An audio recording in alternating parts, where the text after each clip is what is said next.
Olá, sejam todos muito bem-vindos ao meu canal Papo de Bolsa. Eu sou o B. Aguilar, analista de investimentos CNPI, e eu sei, eu estava devendo esse conteúdo para vocês sobre a carteira do canal. Geralmente uma vez por mês eu posto uma atualização da carteira do canal, o que acabou impactando ela. Não fiz isso em janeiro, mas vou fazer agora nesse início de março, contemplando então os resultados de janeiro, de fevereiro, mas principalmente porque eu quero trazer uma reflexão sobre o que está acontecendo com os mercados. Seja o mercado aqui no Brasil, seja o mercado lá fora, porque sim, muita gente que acabou ganhando muito dinheiro no ano passado por conta do mercado lá fora, tá um pouco receoso, tá gerando aí uma certa ansiedade nesse início de ano, porque o mercado lá fora aparentemente não tá mostrando que vai brilhar tanto quanto o ano passado, principalmente para quem tem empresas de tecnologia, viu que esse foi um setor que sofreu bastante. Então acho que vale a pena trazer algumas reflexões sobre tudo isso, até mesmo porque várias empresas lá fora já entregaram seus resultados e eu tenho alguns números muito interessantes para compartilhar com vocês hoje a respeito então dessas empresas lá fora.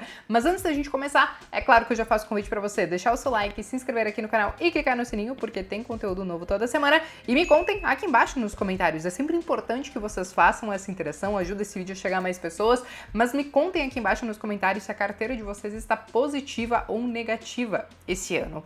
Bom, vamos lá, né, gente?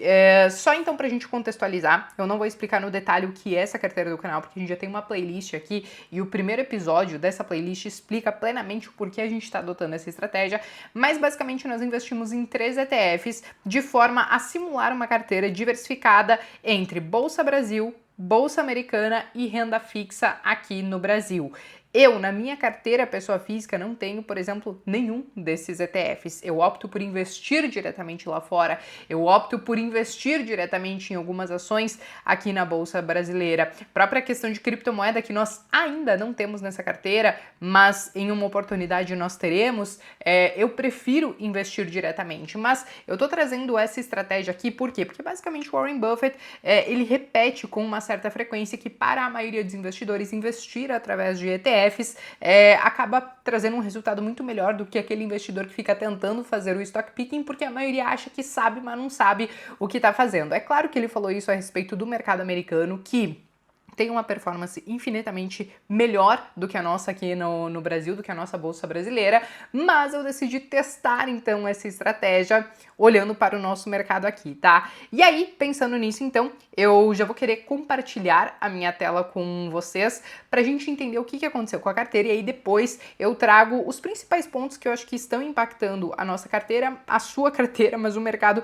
como um todo também, tá? E aí, vamos lá, né, gente? Aqui na nossa carteira, então, nós já temos 31 meses de existência dela, e esses são os ativos que a gente tem, né? Então, o BOVX11, que representa a nossa Bolsa Brasileira, IMAB11, que é a renda fixa brasileira, e o BIVB39, que é um BDR de ETF que replica o S&P 500.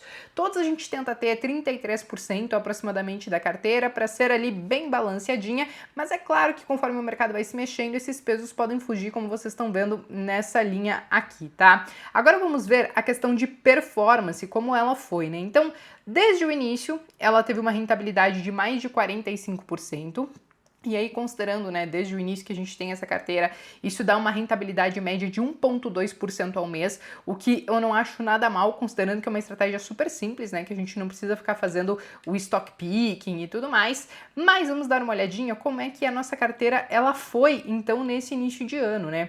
Então, no mês de janeiro, a nossa carteira, ela subiu aqui, né, 0,81%. Deixa eu colocar aqui contra o Ibov, né, porque como a nossa carteira tem bastante renda variável, a gente vai comparar com ele também. Então, enquanto o Ibov em janeiro subiu 4,86%, a nossa carteira subiu 0,81%. Tem alguns motivos que eu vou explicar e provavelmente a sua carteira também pode ter sido impactada por esses motivos. Já em fevereiro, o índice Bovespa, ele caiu 2,64% e a nossa carteira caiu bem menos, 1,22%. Então, nesse ano, a nossa carteira, ela está quase que no 0 a 0, está negativa em 0,42%, perdendo inclusive para o índice Bovespa e aqui também perdendo para o próprio CDI pelo menos nesse início de ano. Claro que no acumulado a gente bate com folga, como a gente consegue ver aqui, né? Tanto o Ibovespa como o CDI, e eu acho que essa é a ideia principal. A gente sempre tem que olhar pensando num prazo um pouco maior, mas como eu faço esses vídeos todos os meses pra gente entender o que aconteceu com a carteira e trazer os principais fatos relevantes, então a gente tem que analisar esse mês a mês para poder passar para vocês. O que eu quero trazer para vocês hoje também, tá, gente? Essa questão da performance individual. Por quê? Através da performance individual dos ativos que a gente tem dentro dessa carteira, a gente vai conseguir entender, então, o que aconteceu, né? Então, aqui, gente, ó, eu tenho todos os ativos. É só importante ressaltar que esse XMOL11 que tá aqui com esse asterisco, ele não existe mais na carteira porque ele foi integrado ao BOVX11. Então, a gente segue com BOVX11, IMAB11 e o BIVB39. E aí, vamos dar uma olhadinha, então, na performance individual desses ativos agora nesse início de ano, né? Então, o índice Ibovespa como um todo foi o que acabou performando bem na nossa carteira, né? Ele basicamente vai replicar o índice Ibovespa, então ele subiu 4,99% em janeiro, em fevereiro caiu 2,64% e no ano acumula 2,21%. Então, basicamente, esse ativo ele acabou ficando no campo positivo nesse início de ano. Quando a gente olha o IMAB11, gente, ele teve uma boa rentabilidade em janeiro, em fevereiro tá um pouco mais morna. E aí vocês devem estar se perguntando, poxa, Bea, mas o IMAB11 no longo prazo, quando a gente olha, ele não tá performando tão bem assim. E o IMAB11, em tese, ele investe em Tesouro IPCA, em títulos do Tesouro IPCA, sejam de curto ou de longo prazo, né? E aí, o que acontece? O IMAB11, gente, ele tem uma dinâmica um pouco diferente de quando você investe diretamente no Tesouro IPCA. Quando você investe no Tesouro IPCA, você está travando uma taxa que, se você segurar até o final, você vai receber aquela taxa lá na frente. O IMAB11, como ele tem vários títulos ali dentro, então a rentabilidade ela pode variar bastante. Essa marcação a mercado a gente sente com uma volatilidade um pouco maior diariamente nesses títulos do IMAB11. E como tem vários títulos com vários vencimentos, então conforme as taxas de juros vão subindo e as taxas no geral vão subindo, o IMAB11 ele vai ter uma rentabilidade tímida. Mas quando essas taxas começarem a serem cortadas, aí o IMAB11 ele pode acabar brilhando, inclusive mais do que o título do Tesouro IPCA. Mas eu vou fazer um vídeo específico comparando os principais ETFs de renda fixa que a gente tem na nossa bolsa de valores e quando que a gente pode utilizar cada um deles, mas isso vai ser tema para um outro vídeo, mas só para explicar um pouco essa rentabilidade do IMAB11 dentro da nossa carteira, tá? Mas nesse início de ano ele segue positivo em 1,43%, tá? Agora vamos dar uma olhadinha no BIVB39, que replica o mercado americano, o S&P 500, e aqui que a gente vê que ele está penalizando um pouco a nossa carteira, diferente do que foi no ano passado, né? Vejam que no acumulado a gente tem um retorno de mais de 80% com o BIVB39. Só no ano passado a gente teve um retorno de mais de 57% por conta da valorização do S&P e também do dólar, que foi muito alta, mas esse ano a gente está vendo algo diferente e eu quero explicar um pouco a respeito disso. Então no ano ele acumula uma queda de 4,47%, tá? Mas beleza, entendemos como foi a performance da carteira, agora eu acho que vale a pena a gente trazer então o que está acontecendo no geral com os mercados que está impactando inclusive a nossa carteira, muito provavelmente a sua, mas os mercados, né, em si. Então o que acontece? A gente basicamente tá vendo a bolsa lá fora americana muito estacionada, então no ano ela tá subindo só 1,46, isso é pouco. Olha, gente, considerando tudo que aconteceu ao longo desses últimos 2, 3 anos que a bolsa lá fora estava indo, enfim, praticamente como um foguetinho, é claro que isso parece pouco, mas é natural. Nada sobe como um foguete eternamente. Em algum momento as coisas elas precisam corrigir, em algum momento o mercado americano ele iria crescer menos lá fora e é inclusive a expectativa desse ano, né? Se no ano passado subiu 23, 24%, as expectativas para esse ano é que a rentabilidade do mercado americano caia talvez para até menos do que a metade de tudo isso. Então, se ficar com uma rentabilidade entre 8 e 12%, é dentro das expectativas do mercado como um todo. E o que não é uma rentabilidade ruim, nós estamos falando de uma rentabilidade em dólar, mas eu trago esses pontos porque muita gente ficou mal acostumada porque nos últimos anos bolsa americana era foguete atrás de foguete, e isso acaba mal acostumando muitos investidores. E aí o que aconteceu também, né, do início do ano para cá? Nós tivemos várias empresas reportando seus resultados do quarto trimestre de 2024. E aí, isso aqui basicamente é o desenho que a gente tem desde o início do ano, né? Conforme os resultados foram sendo reportados, conforme toda essa questão política do Trump começou a se desenrolar, a questão do Fed, né, de talvez postergar ainda mais os cortes nas taxas de juros lá nos Estados Unidos, é isso aqui que a gente tem lá. Então, empresas de tecnologia sofrendo bastante, porque elas subiram bastante, estavam com valuation relativamente esticado, então quando o mercado decide corrigir, geralmente começa pelo que está mais caro, e aí, claro, nós temos o setor financeiro, o setor de energia e de saúde até segurando um pouco as pontas, né, mas o setor de tecnologia, que tem um peso muito grande no S&P 500, acabou caindo, tá? Curiosidades sobre essa questão, né, dos resultados que foram entregues lá fora, e aí eu acho que vale a pena vocês acompanharem esses números que são super interessantes, tá? Então, o resumo dos resultados, aqui eu tô trazendo por setor, nessa imagem que vocês estão vendo, mas em linhas gerais, os resultados lá fora, eles superaram as expectativas, né? Então, nós tivemos que 74% das empresas que entregaram os seus resultados lá fora acabaram superando, então, as expectativas do mercado, né? Então, o mercado geralmente faz uma previsão dos resultados e aí tiveram uma surpresa, né, positiva em relação ao lucro em 74%. O lucro médio que a gente teve, né, então dessas entregas de resultado, de crescimento, foi de 7,2%, e aqui eu também trouxe a surpresa positiva e a média da receita positiva também, né, dentro desses resultados. Então, as receitas superaram em 55%, né, o que o mercado estava esperando, e a média de receita que cresceu foi um pouco menos, foi de 1%. Mas em linhas gerais, vocês conseguem ver aqui no detalhe cada setor, mas os resultados que foram entregues foram muito positivos. Aí vocês devem estar se perguntando, Bia, mas por que é que o mercado lá fora está caindo, ainda que os resultados tenham sido positivos? Bom, gente, a maioria das empresas que estão entregando os seus resultados agora, eles estão trazendo um guidance, ou seja, uma previsão do que a própria empresa está fazendo para o seu crescimento ao longo de 2025.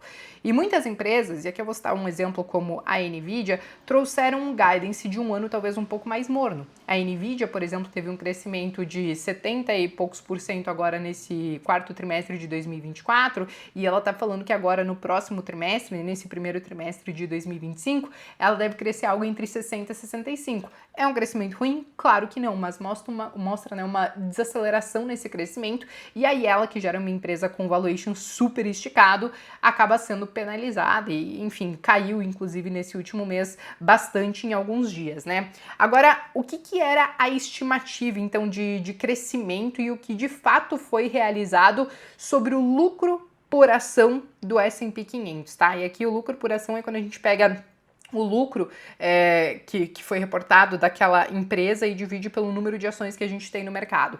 Então, a estimativa do quarto trimestre é que o lucro por ação ele crescesse na casa de 11%, mas o que de fato foi realizado, com 98% das empresas já tendo entregue os seus resultados lá nos Estados Unidos, foi que esse lucro por ação cresceu quase 18%. Então, sim, foi um resultado positivo, mas tem esses motivos que eu falei para vocês, né, sobre esses guidances que minaram um pouquinho as expectativas para o resto do ano de 2025. Outro dado que eu resolvi separar para vocês é que é o seguinte: se vocês olharem esse gráfico aqui, as Big Techs, nos últimos anos, elas estavam basicamente puxando o S&P 500 sozinho. Então, o lucro por ação cresceu bastante ao longo desses últimos anos, mas as Big Techs, que são essas barrinhas aqui amarelinhas, elas compõem a maior parte desse lucro por ação do S&P 500 que estava subindo.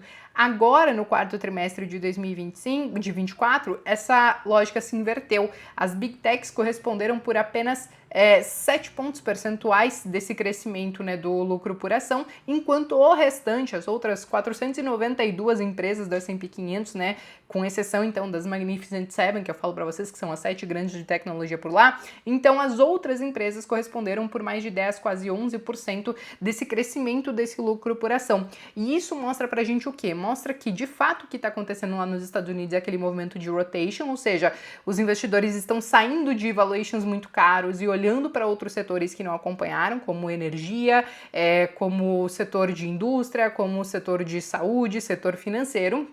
Então agora a participação daquelas empresas que não acompanharam naturalmente vão ser maiores nesses lucros por ação do S&P 500 que ele acaba reportando. Então esses são alguns dados curiosos e que consequentemente acaba afetando a nossa carteira, né? Porque nós temos então o BIVB39 que acaba replicando o mercado lá fora. Outra coisa que acaba impactando a nossa carteira, gente, é a própria questão do dólar, porque esse resultado que eu mostro para vocês é já com o impacto do dólar. Então o dólar esse ano está caindo 4,45 depois de ter subido mais de 23, 24% no ano passado também. Nesse último mês até deu uma subidinha de um pouco mais de 1%, mas no ano é negativo. Então a gente considera que o S&P 500 ficou praticamente estacionado com um pouco mais de 1% desde o início do ano, mas a gente teve uma queda mais acentuada no dólar, então isso acaba impactando a minha carteira, provavelmente a sua também, se você já investe diretamente lá fora.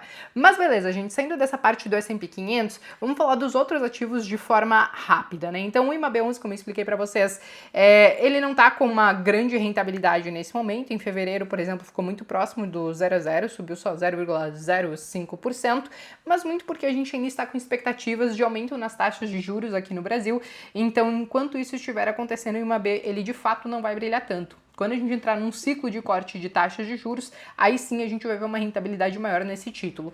Já falando do índice Bovespa, o índice Bovespa, ele até estava subindo um pouco mais até antes do finalzinho ali de fevereiro, mas acabou fechando então desde o início do ano com uma rentabilidade de um pouco mais de 2,23%, mas tiveram algumas notícias que acabaram impactando ele, então ele acabou entregando um pouco do seu resultado desde então, que foi basicamente Glaze assumindo então, né, a questão das comunicações, né, da relação com as instituições do governo, e aí isso o mercado praticamente não gostou, a gente viu os DIs dispararem, bolsa cair, dólar subir, e talvez seja, vou dar o meu palpite, mas o meu palpite já é carregado inclusive de opinião, ao meu ver, não foi uma escolha boa do governo. Eles pegaram a pessoa mais histérica, acho que não tem outra palavra para dizer, para cuidar dessa parte de relações com as instituições. Talvez teriam algumas outras pessoas melhores para escolher, para articular tudo isso, mas fizeram isso, então o mercado acabou sentindo. Só que não somente isso, tá, gente? Eu acho que existem outros pontos que talvez estão até falando mais alto nesse momento, que é o mercado americano lá fora. Poxa, a gente viu o desastre que foi aquela conversa entre o Donald Trump e o Zelensky, isso repercutiu o mundo como um todo, gerou muita incerteza sobre os próximos passos dessa questão da guerra entre Ucrânia e Rússia, como isso vai continuar impactando os mercados.